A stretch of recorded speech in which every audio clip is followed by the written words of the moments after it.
नमस्कार दोस्तों, स्वागत है आप सभी का my YouTube channel study 92A में। तो दोस्तों, अगर आप लोग किसी भी गवर्नमेंट जॉब की तैयारी करती हैं तो ये क्लास आप लोगों के लिए बहुत ही महत्वपूर्ण होने वाली है। आज हम आप लोगों को आर्टिकल संबंधित क्वेश्चन कराएंगे, जो कि हर परीक्षाओं में आर्टिकल से क्वेश्चन बहुत ही पूछे जाते हैं। तो इस क्लास में हम वही क्वेश्चन कराएंगे जो कि परीक्षा की दृष्टि से बहुत ही इम्पोर्टेंट क्वेश्चन है। तो चलते हैं दोस्तों, देखते हैं प्रश्न की ओर। कि पहला प्रश्न है, संविधान सभा द्वारा अंतिम रूप से पारित संविधान में कुल कितने अनुच्छेद तथा अनुसूचियां हैं? तो कितने अनुच्छेद तथा अनुसूचियां हैं? तो 395 अनुच्छेद और 8 अनुसूचियां हैं। अगला प्रश्न है दोस्तों कि वर्तमान समय में भारतीय संविधान में गणना की दृष्टि से कुल कितने अनुच्छेद तथा अनुसूचियां हैं? तो वर्तमान में दोस्तों कितने अनुच्छेद और कितनी अनुसूचियां हैं? तो दोस्तों वर्तमान में 395 अनुच्छेद और 12 अनुसूचियां हैं। अगला प्रश्न है दोस्तों कि वर्तमान समय में 2022 भारतीय संविधान में धाराओं की कुल संख्या कितनी है? तो वर्तमान में कुल धाराएं कितनी हैं दोस्तों? 395 धाराएं हैं। अगला प्रश्न है दोस्तों कि इंडिया अर्थात भारत राज्यों का एक संघ होगा, यह संविधान के किस अनुच्छेद में है? तो किस अनुच्छेद में है? तो अनुच्छेद 1 में है दोस्तों। क्या है कि इंडिया अर्थात भारत राज्यों का संघ होगा, ये अनुच्छेद 1 में है। अगला प्रश्न है दोस्तों कि भारतीय संविधान में किन अनुच्छेदों में नागरिकता संबंधित प्रावधान है? तो किस अनुच्छेद में नागरिकता संबंधित प्रावधान है? तो दोस्तों अनुच्छेद 5 से 11 में जो है वो नागरिकता संबंधित प्रावधान दिए गए हैं। अगला प्रश्न है दोस्तों कि भारतीय संविधान के किन अनुच्छेदों में नागरिकता संबंधित प्रावधान है? तो ये तो अभी दोस्तों बताया था, नागरिकता संबंधित जो प्रावधान है वो अनुच्छेद 5 से 11 में है। कितने में? 5 से 11 में। अगला प्रश्न है दोस्तों कि निम्नलिखित में से किन अनुच्छेदों द्वारा भारतीय संविधान नागरिकों को मूल अधिकार निश्चित प्रदान करता है? मूल अधिकार जो निश्चित प्रदान करता है कौन से अनुच्छेद में? अनुच्छेद 12 से 35 में क्या करता है? नागरिकों को मूल अधिकार प्रदान करता है। अगला प्रश्न है दोस्तों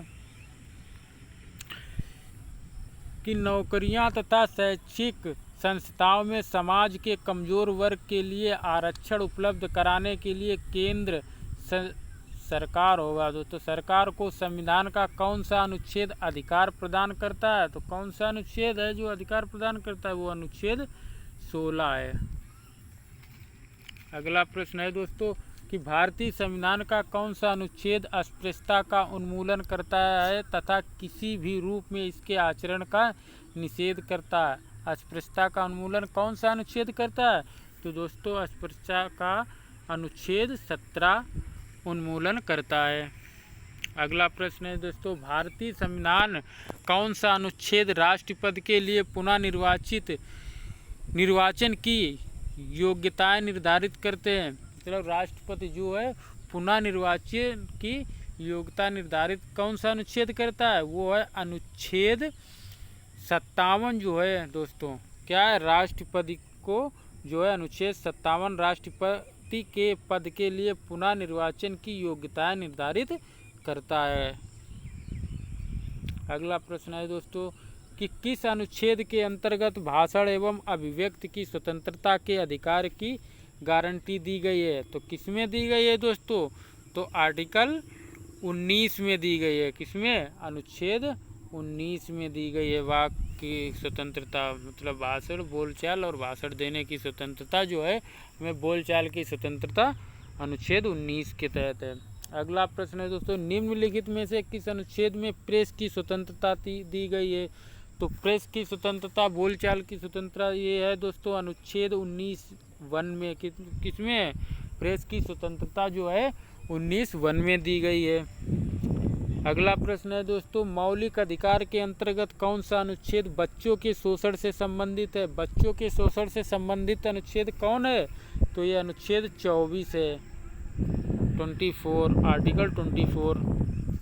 अगला है दोस्तों, निम्नलिखित में से किस अनुच्छेद में अल्पसंख्यकों के हितों के संरक्षण की व्यवस्था है? अल्पसंख्यकों के संरक्षण की व्यवस्था है किस अनुच्छेद में? तो यह है आर्टिकल 29 में। किसमें? आर्टिकल 29 में। अगला है दोस्तों कि कौन से अनुच्छेद के अंतर्गत भारत का सर्वोच्च न्यायालय नागरिकों के मौलिक अधिकारों की रक्षा करता है? कौन सा अनुच्छेद है जो मौलिक अधिकारों की रक्षा करता है? वह अनुच्छेद 32, आर्टिकल 32।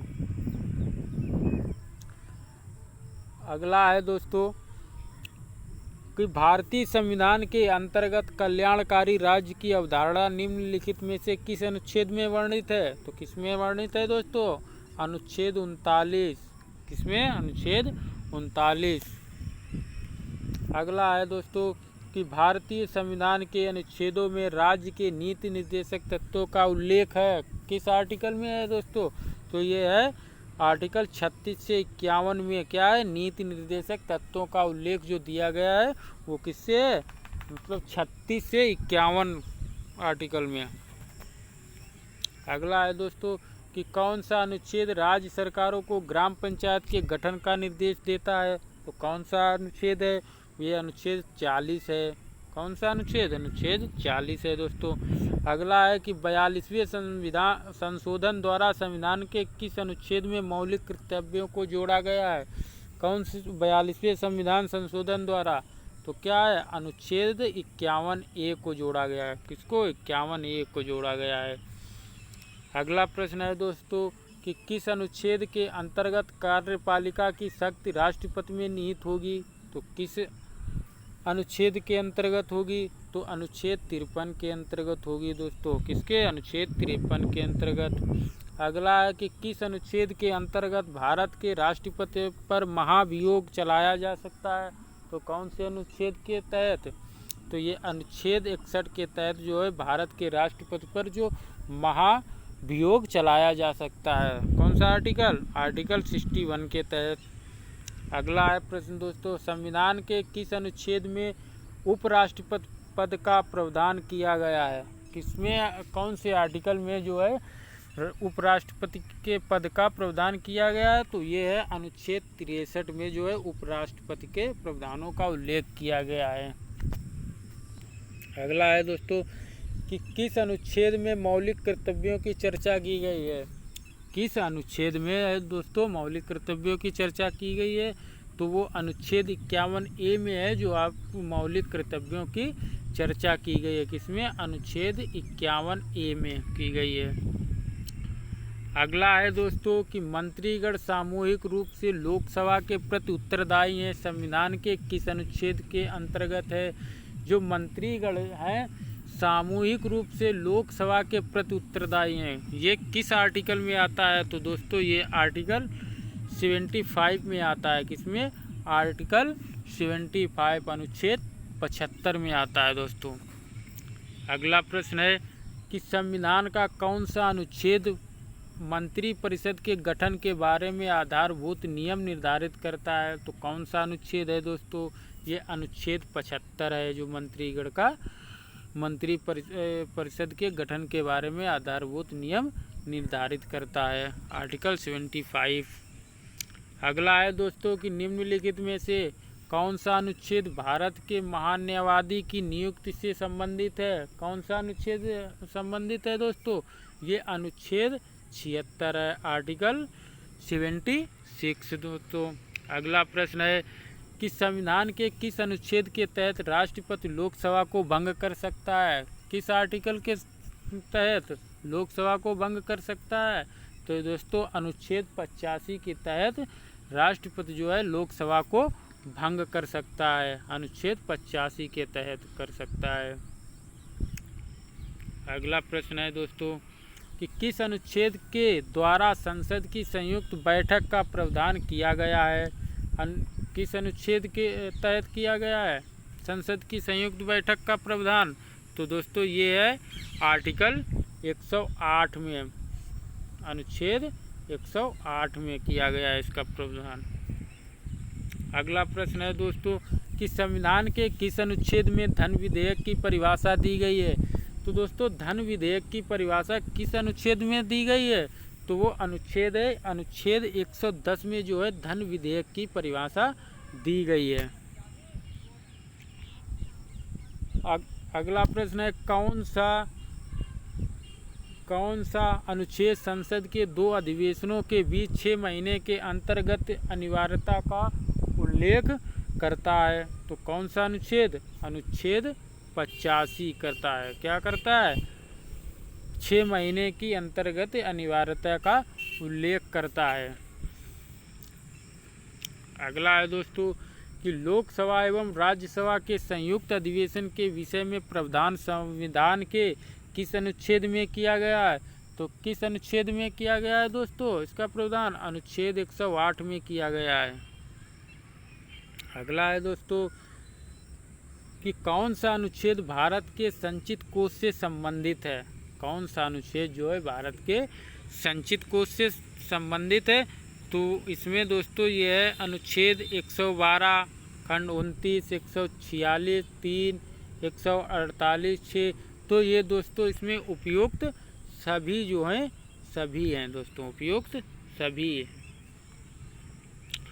अगला है दोस्तों भारतीय संविधान का कौन सा अनुच्छेद भारत के राष्ट्रपति में अध्यादेश जारी करने की शक्ति प्रदान करता है। कौन सा अनुच्छेद जो है भारत में राष्ट्रपति में अध्यादेश जारी करने की शक्ति प्रदान करता है। तो ये अनुच्छेद 123 आर्टिकल 123 में। अगला है दोस्तों कि संविधान के किस अनुच्छेद में सर्वोच्च न्यायालय के न्यायाधीश पर महाभियोग चलाए जाने का प्रावधान है। तो किस अनुच्छेद में चलाए जाने का प्रावधान है दोस्तों, अनुच्छेद 124 में। अगला है दोस्तों राष्ट्रपति सर्वोच्च न्यायालय से संविधान के किस अनुच्छेद के अंतर्गत परामर्श ले सकता है। तो किस अनुच्छेद के तहत ले सकता है परामर्श, तो अनुच्छेद 143 के तहत परामर्श ले सकता है दोस्तों। अगला है दोस्तों कि संविधान के किस अनुच्छेद में सर्वोच्च न्यायालय अपने द्वारा सुनाए गए निर्णय या आदेश का पुनर्वलोकन कर सकता है। तो किस अनुच्छेद के तहत पुनर्वलोकन कर सकता है, तो अनुच्छेद 137 के तहत करेगा। अगला है दोस्तों कि किस अनुच्छेद के तहत उच्चतम न्यायालय द्वारा तय किया गया कानून भारत के राज्य क्षेत्र के भीतर सभी अदालतों पर बाध्यकारी होगा। तो किस अनुच्छेद के तहत बाध्यकारी होगा, तो अनुच्छेद 141 के तहत दोस्तों, किसके, अनुच्छेद 141 के तहत। अगला है दोस्तों किस अनुच्छेद में सर्वोच्च न्यायालय और उच्च न्यायालय को न्यायिक पुनर्वलोकन की शक्ति प्रदान की गई है। तो किसमें पुनर्वलोकन की शक्ति प्रदान की गई है, तो ये दोस्तों है अनुच्छेद 32 में। किसमें, अनुच्छेद 32 में। अगला है दोस्तों कि भारतीय संविधान किस अनुच्छेद के तहत अधीनस्थ न्यायालय या जिला न्यायालय का प्रावधान किया गया है। किसमें, कौन से अनुच्छेद में किया गया है दोस्तों, तो ये किया गया है अनुच्छेद 233 में। अनुच्छेद 233 में किया गया है दोस्तों। अगला है दोस्तों भारतीय संविधान का कौन सा अनुच्छेद संवैधानिक प्रावधानों की संघीय संसद राज्यों विधान पालिकाओं द्वारा बनाए गए नियमों कानूनों पर प्राथमिकता प्रदान करती है। तो कौन से अनुच्छेद में प्राथमिकता प्रदान करती है, तो ये है अनुच्छेद 245 में दोस्तों। किसमें, 245 में। अगला प्रश्न है दोस्तों किस अनुच्छेद के तहत केंद्र के पास गैर विशिष्ट शक्तियाँ हैं। गैर विशिष्ट शक्तियाँ जो हैं किस अनुच्छेद में, तो ये हैं दोस्तों अनुच्छेद 248 में। किसमें, 248 में। अगला प्रश्न है दोस्तों राज्यों द्वारा प्रार्थना करने पर भारत की संसद उन राज्यों के लिए किस अनुच्छेद के अंतर्गत कानून बना सकती है। तो किस अनुच्छेद के तहत कानून बना सकती है, तो ये है दोस्तों अनुच्छेद 252 के तहत क्या है, राज्यों द्वारा प्रार्थना करने पर भारत की संसद उन राज्यों के लिए किस अनुच्छेद के अंतर्गत कानून बना सकती है, तो अनुच्छेद 252 के तहत कानून बना सकती है। अगला है दोस्तों, कौन सा अनुच्छेद संसद को राज्य सूची के विषय के संबंध में कानून बनाने का अधिकार देता है? तो कौन सा अनुच्छेद देता है दोस्तों? 249। कितना? अनुच्छेद 249 जो है राज्य सूची के विषयों के संबंध में कानून बनाने का अधिकार देता है। अगला है दोस्तों कि कौन सा अनुच्छेद संसद को अंतर्राष्ट्रीय समझौतों को लागू करने के लिए विधि निर्णय करने की शक्ति प्रदान करता है? तो कौन सा अनुच्छेद जो है शक्ति प्रदान करता है? तो ये है दोस्तों अनुच्छेद 253। याद रखना, कितना? अनुच्छेद 253 है। अगला है दोस्तों कि भारतीय संविधान के किस अनुच्छेद में केंद्र राज्य के प्रशासनिक संबंध उल्लेखित हैं? तो किसमें उल्लेखित हैं?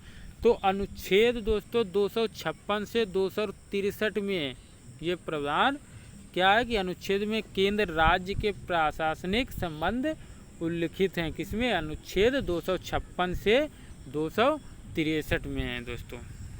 अगला है कि किस अनुच्छेद के तहत केंद्र सरकार राज्य सरकारों को निर्देश दे सकती है? तो किस अनुच्छेद के तहत जो है केंद्र सरकार है वो राज्य सरकारों को निर्देश दे सकती है? तो किसके? अनुच्छेद 256 के तहत। किसमें? 256 में देती है।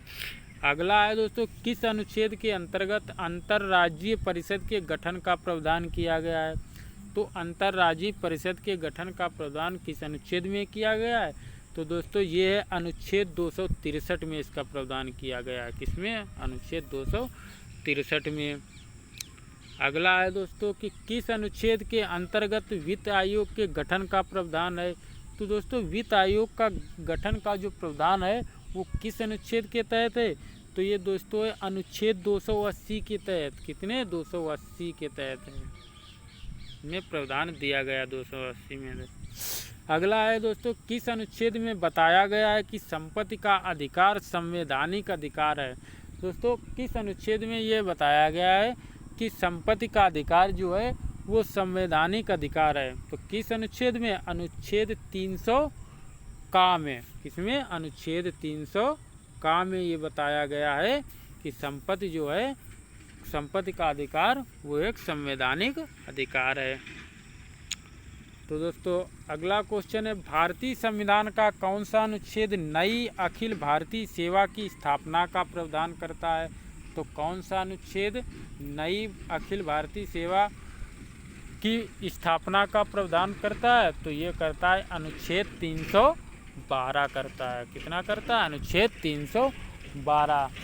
तो दोस्तों ये क्लास आप लोगों को कैसी लगी? अगर दोस्तों मेरी क्लास आप लोगों को अच्छी लगे तो चैनल को सब्सक्राइब करें, शेयर करें अपने दोस्तों को, कमेंट करके ज़रूर बताइएगा दोस्तों कि आप लोगों की ये क्लास कैसी लगी। तो दोस्तों आज के लिए इतना ही, मिलते हैं नेक्स्ट क्लास में।